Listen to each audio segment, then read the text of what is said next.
The first time I met Lyra, I knew she was unlike anyone I'd ever encountered.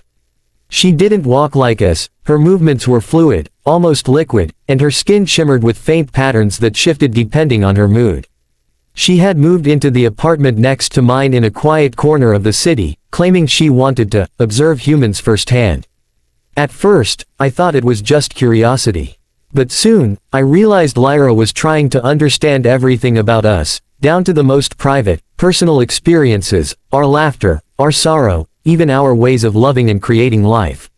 One evening, over a cup of coffee on my balcony, she asked a question that stopped me cold. How do humans make life? I blinked. It wasn't a question about biology in the textbook sense.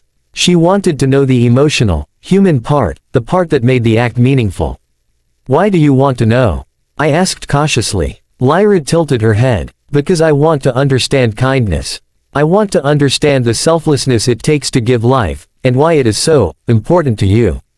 I laughed nervously, unsure how to explain something so intimate to an alien who could absorb information like light through a prism. Over the next few weeks, our conversations became deeper.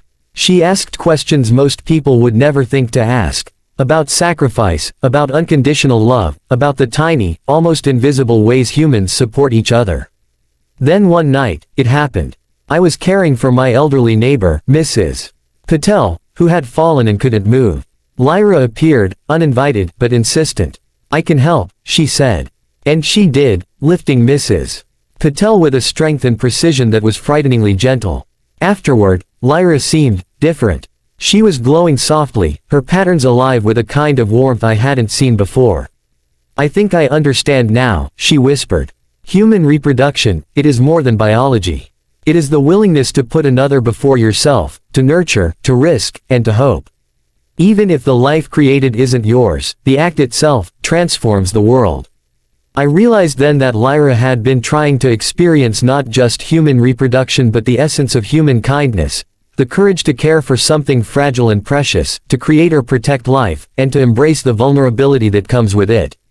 In that moment, I saw her not as an alien observer, but as a mirror reflecting the best parts of humanity back at me. And in helping Mrs. Patel, Lyra had herself been reborn, not biologically, but spiritually. From that day on, our building felt a little warmer. Neighbors who had barely exchanged greetings were now checking in on one another.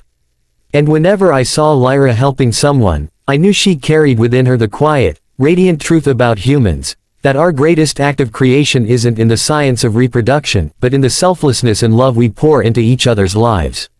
The city never stopped moving, and Lyra's patterns continued to shift like living starlight, but something fundamental had changed. Life, in all its fragile beauty, had taught her the most important lesson of all, that compassion is universal, and kindness is the closest thing we have to immortality. And sometimes, when she looks at me with those shimmering eyes, I swear she smiles. Not just because she understands humans now, but because she has chosen to be one of us in the most meaningful way possible. Themes and highlights. Hook. An alien neighbor studying humans, immediately unusual and intriguing.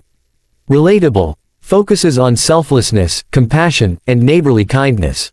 Twist. Climax. The alien learns the true meaning of human reproduction, not just biology, but emotional generosity. Emotional impact. Shows how acts of kindness ripple through the community. Positive ending. Lyra internalizes humanity's best qualities, leaving the reader inspired.